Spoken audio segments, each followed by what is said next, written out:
Hey everybody, it's Jim here, and today's video is probably going to be on the longer side. We're going to be doing a bunch of work on this 1982 Fender JV Stratocaster. Yes, a real deal. When I was a child, 18, 19 years old, I did some modifications on this guitar pretty early. Specifically, I got rid of the red bobbin pickups that I wish I never had gotten rid of because I went with noiseless. The venues I was playing with were extremely unkind to those pickups, and yeah, they're very hard to find these days. However, we do have a new set, an entire loaded pick guard that we're going to be swapping into this guitar to replace the Fender 59s that are already in it, as well as this is a function thing. We're actually going to be replacing this bridge. This is a Fullerton made bridge with a Callaham bridge. Firstly, because I kind of prefer the Callaham. I like it on the Takashi Kato Strat, but secondly, because of the actual string angle. And we're going to be getting in some close-ups and showing you why and comparing the difference after we're all done. But before we get started, I'd like to apologize in advance if there's a lot of bleed in the audio. We do have fans on. There's going to be some soldering. There's also windows open to help with the ventilation. But with that out of the way, let's get started. So while this guitar still has strings on it, I figured I would illustrate the problem I'm having with it. On this E string, it's very close to the actual edge of the fingerboard. What I decided to do was, there's a few ways you could do it. I could throw in the neck pocket a little bit and mess with the guitar, but this is such a precious guitar and it's already been through hell. I don't want to do any of that stuff. I opted to go with the Callaham VN because the actual spacing for the 6 screws right here is vintage spec. However, the actual saddles, it's a little bit narrower spacing for them. So this should allow the E string here to maybe go a little bit more towards the center of the fretboard, and that will make a much nicer playing experience. Alright, first thing we got to do is get the strings off.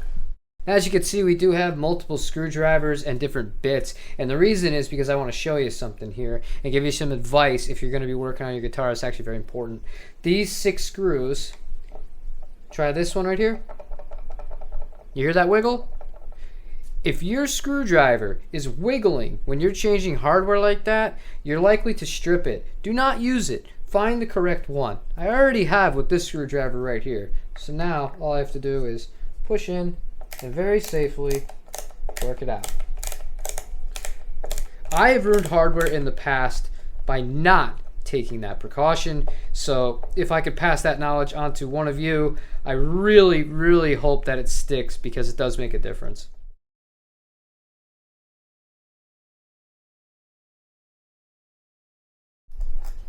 Pressure was starting to move a little bit there. All right, let's flip this over. Next thing we got to do, gotta get the springs out. So we're gonna go ahead,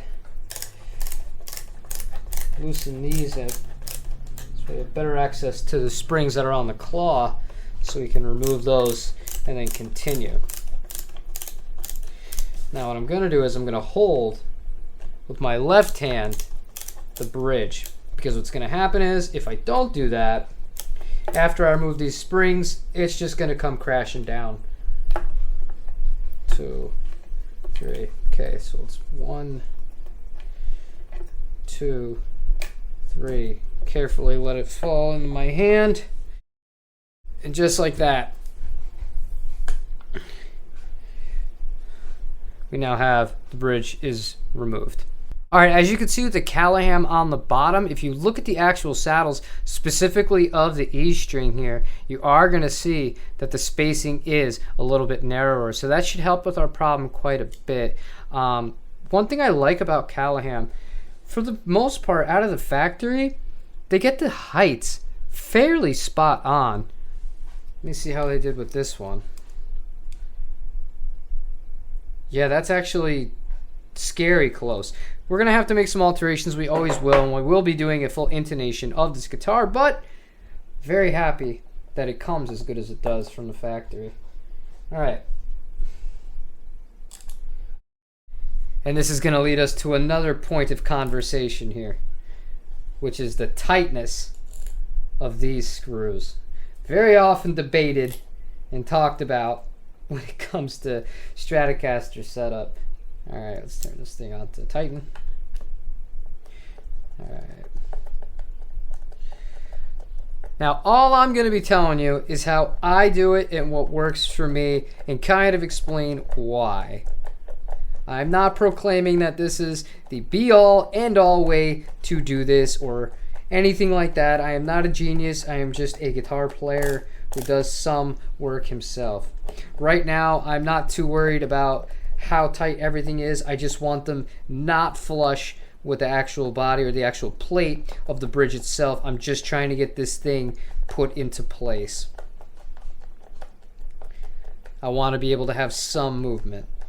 And just so one side doesn't rise up, we'll switch off here, then we'll meet in the middle.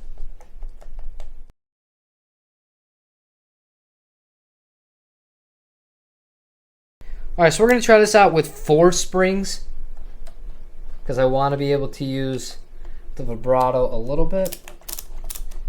Now, we're just going to tighten it a little bit just so that the springs don't pop out while we're adjusting the bridge.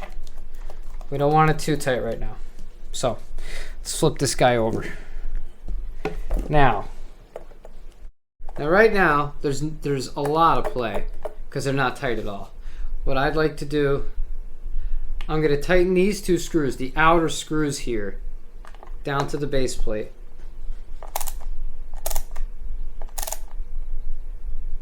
And then once that, I don't know if you saw that, it lifted up ever so slightly.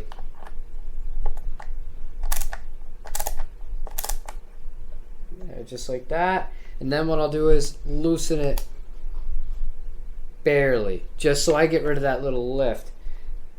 The reason for that is so that it's still sitting flush against the body itself. Now, for these inner screws, I leave them fairly loose. And part of the reason why 2-point tremolo systems are often looked at as superior, and I would actually agree, is because these just kind of get in the way. So right now, we push it. You don't want any impedance or anything like that blocking it off.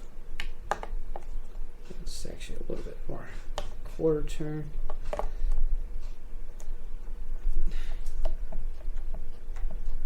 Stratocaster is all a balancing act. Alright.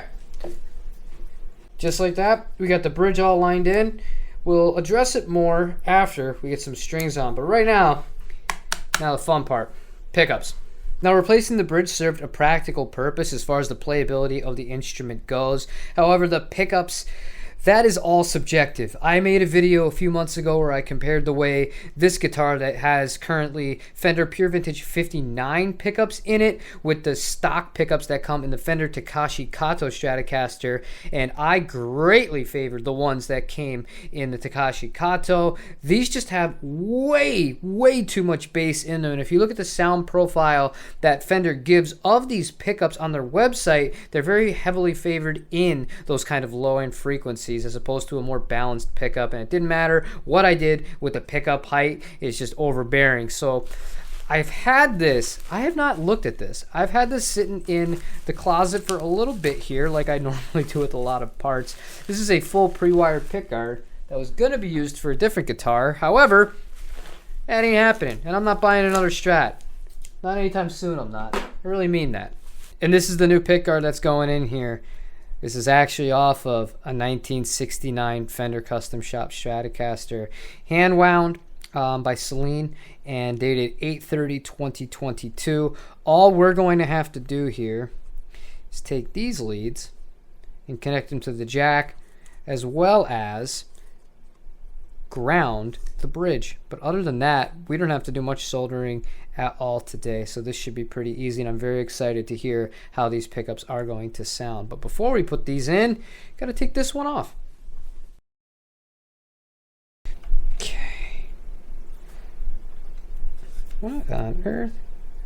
Crazy the things you find in guitars. Alright, a little bit of a mess here. Turn it. Yep, 59 pickups. So, let's go ahead and we can disconnect Mainly, I'm just worried about the bridge here. Oh my god, I did such a sloppy job when I did this. Now I have this removed. I'm going to do this off camera. I've tinned the soldering iron. I'm just going to remove the rest of these leads off. So you got to remove the ground from the bridge plate. Just like that. Check this out. Done. All I'm going to do is feed in the pre-wired pick guards, the leads out, back through this hole right here in the body's cavity into this. We'll connect it this way, and then all we have to do after that is ground the bridge, and that's it. That's one of the great things about a pre-wired pick guard. Super easy to do on your own. Alright, in an effort to protect the finish, we are also going to tin these wires a little bit. You don't need much. There we go. Just spread it on that. Wipe off the excess on a sponge. Hopefully you're using some sort of station here.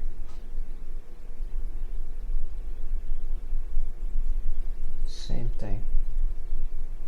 Yeah, you see it right in like that, just like that. There we go. Now we're going to repeat the same thing. As you can see, I left a hole. It's going to be our guide here. Many different approaches to this.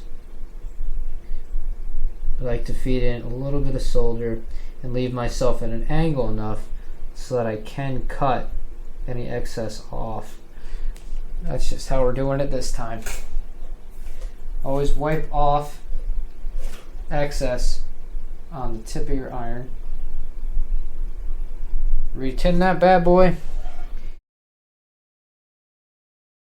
So let's pull this back in a little bit so we have a little bit more feed.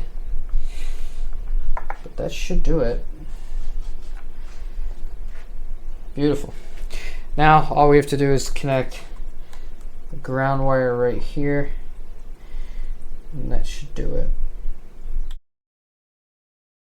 Oh my god, it looks so different. Alright, we got these screws. We'll replace the old screws with the screws that came with it. Oh my god, it looks so different. I can't believe this is how it came. The white parchment. Oh man, what a trip. Alright, let's put everything back together and we're good to go.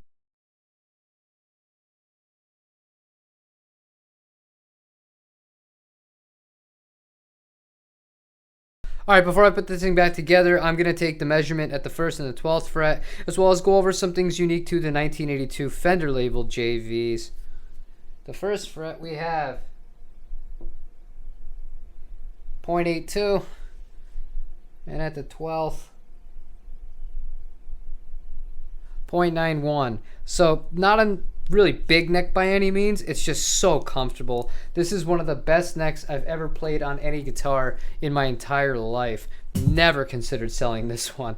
On the early JVs, such as this one, you're going to see the Made in Japan underneath the logo, right like that. Now, the 65 sticker still is intact on the back. I didn't modify or remove that. Lord knows why I didn't do that. Thank God I didn't, though. You would either have 65, 85, or 115. 115 was all nitrocellulose and all high-end electronics and hardware. 85 was nitro as well on the body. The 65 was just poly-finished on the back and the neck itself, and you did have the Red Bobbin pickups, which was important. However, like we said earlier in the video, I did not keep them because I am a stupid idiot. So let's get some new strings on this guitar and then we'll do a full setup. Alright, so when it comes to restringing these guitars, this is the technique that I use. I count 3. So 1, 2, 3. Snip right before the peg head. Now this is not going to work on all the strings because obviously we're going to run out of peg heads to count to the higher up we get. I'm going to push in, I'm going to bend right like that.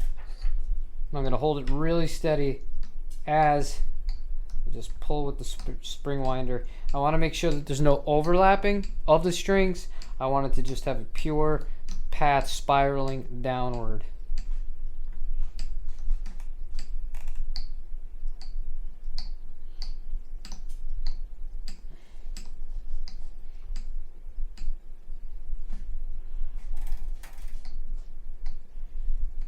just like that.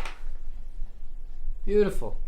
It looks like that. You're all good. Next part of the process is getting this guitar up to pitch and then seeing how it actually plays, and we'll adjust any action that we have to do after that. I'm using the Polytune that's on the ground. The guitar is currently plugged in, so I'm not just pitch perfect. We're just going along here.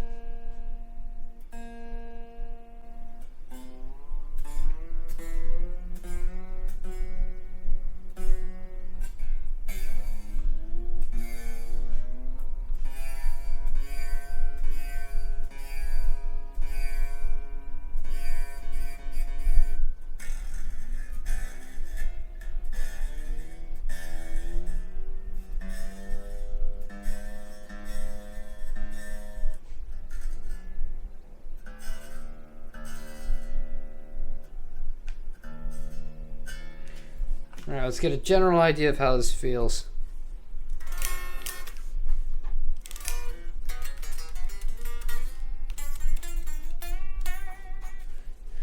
Actually feels really good. No fretting out there.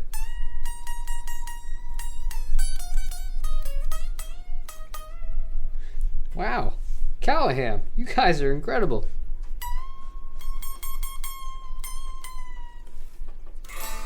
All right, that's really close to how I'd like it.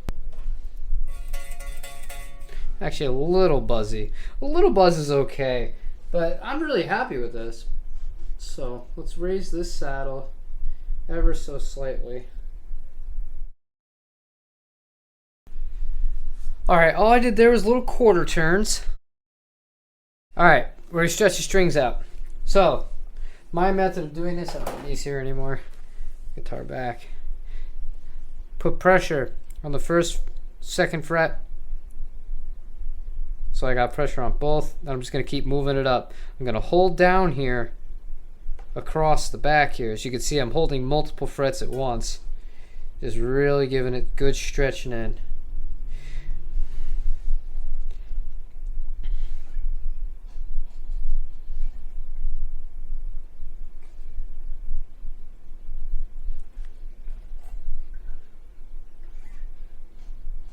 With Strats and any guitar that has a tremolo or vibrato system, super important that you dial this in well, because it's going to help your tuning stability a ton.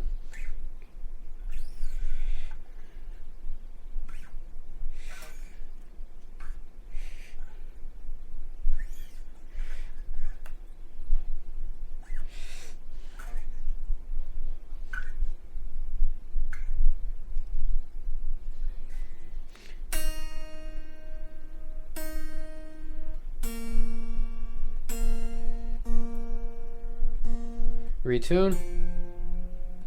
If they go wildly out of tune the first time you do that, don't freak out. Not a big deal. Strings sometimes take a little bit to break in. Most of these are within half a semitone still of where I need them to be tuning to E flat or half step down. Alright, one more time, stretch them all out. You want to put pressure on it with your right hand, but you don't want to yank it so hard that you're going to break the string. You're going to be able to feel with instinct here where you're hitting that line of, alright, I should probably not pull as hard. But should you do it, just know that string's going to snap, and it could be potentially bad. I hope you wear glasses.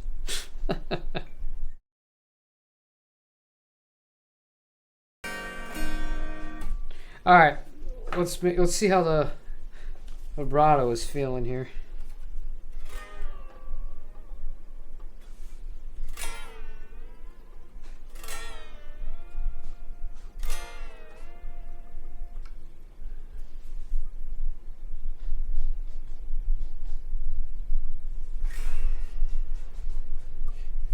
Actually, need to tighten up the claw a little bit. It's pulling off of the board now that the strings are attached to it.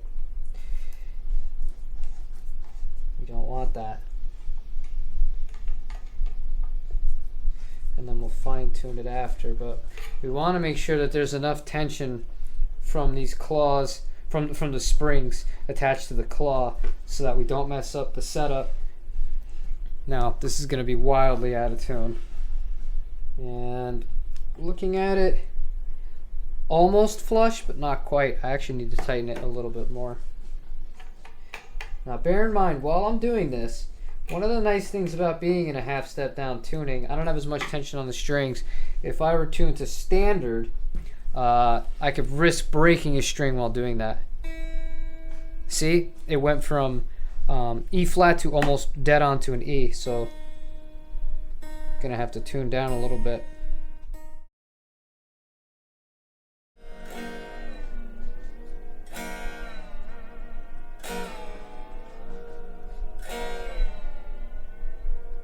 That's actually a pretty good play. I don't have to push too hard on it. Let's see if it's lifting off. Ever so slightly. So we got to turn it back around, tighten it a little bit more.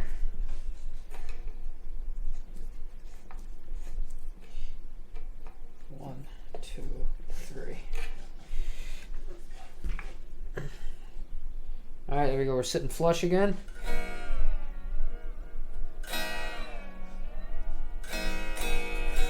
Hear how it's already staying pretty close to in the right pitch, and that's just having stretched the strings out. Having stretched the strings out and making sure when you're setting up the bridge that you do it, if you don't want it floating, I mean this is a totally different video subject, but if you want it docked like I do but still be able to use it for going downward, the advantage to having the bridge floating is you can flutter up and down. I don't really care for that on this style of instrument. I just want it to be able to go down, and I prefer the stability and the easiness of it. Super easy to set up. Just make sure that you have your pivots here to a certain tightness, and then you want to loosen the middle ones in order to give it that give that it needs. I'm telling you, it's these little margins, man. It'd be hard to show on the camera, but it's ever so slightly still off. And by off, I mean raised off. So we need to tighten it just a little more, as I can look at all these stickers from my childhood. Some of them are way funnier than others. Man, I really like Dragon Ball Z. All right. Try this again. All right, last stretch. Then we'll get to the intonation. I'm going to have to move the camera for that because you need to be sitting down when you intonate a guitar. You do not want to intonate a guitar while it is on its side, or on its back rather, on a workbench. One of the last things we need to do now is to intonate the instrument. If I strum it, there we go, I'm perfectly in the green at D sharp, and I'm perfectly in the green at the 12th fret on the E string. I love you, Callaham, you guys are the best. All right, B string, it's actually a little flat.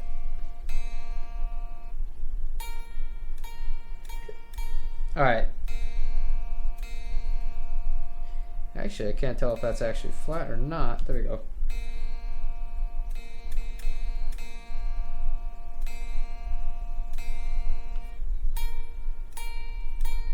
That's dead on too.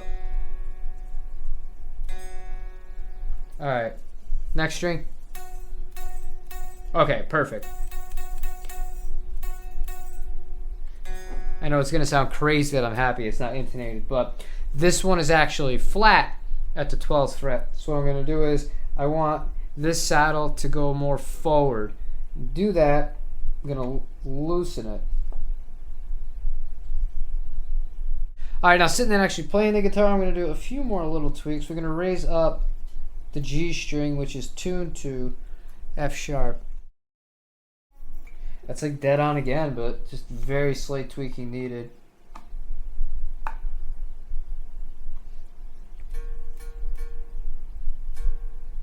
Slightly off, but that one was a little sharp, so tighten it.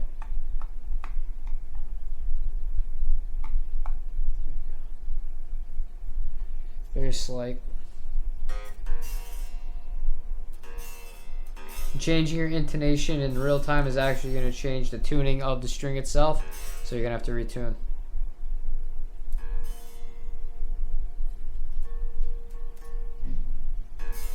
Yeah, it's not in tune. There we go. Perfect.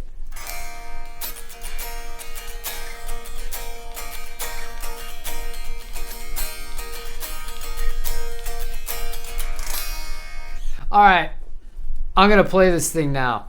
We're going to use the Tone King because why the hell not?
Alright, things got really out of hand really quick, and I say that because I loved the way that this sounded and was playing so much. I just kept cranking the amp and cranking the amp. I didn't give a damn to look over and check the meters. I should have, because they were clipping for about 90 to 95% of that recording. So hopefully some of this is going to be usable, so at least you can hear somewhat what this guitar is going to sound like in one or two scenarios. But my God, the string spacing actually makes a significant difference as far as the feel of the instrument. It plays so much better because of that. The thing sounds amazing. I cannot give enough credit to Callaham for how well this bridge was right out of the box as a drop-in replacement. I barely tweaked anything. A little bit of saddle adjustment, a little bit of intonation here or there. This is a really high-quality product. If you're on the fence about upgrading your bridge, I would definitely say give Callaham a shout. It's well worth the money. It might seem expensive, but man, it's a once and you're all set. Pay once, cry once. You could cheap out and eventually you'll end up spending more than you would have in the first place. But in regards to these pickups, if you guys want to hear what they sound like in a separate full sound sample video, I can do that for you, but they're not something that's available in production. These were the hand-wired straight out of a Journeyman Relic 69 custom shop guitar. They do make a production equivalent that also is available in a pre-wired pickguard. If you want me to do it, let me know. Other than that, you guys, I got about 20 minutes before I got to run out. I'm going to turn the camera off. I've filmed well more than enough. I have so much to edit tonight, and I'm going to play a little bit more while I can because I really am having a blast. Thank you for watching. If you found any of this helpful, leave a like, comment, subscribe. I know I am rushing. I genuinely just want to keep playing this guitar. Thank you again for all of your support, and I'll see you on the next one. Bye-bye.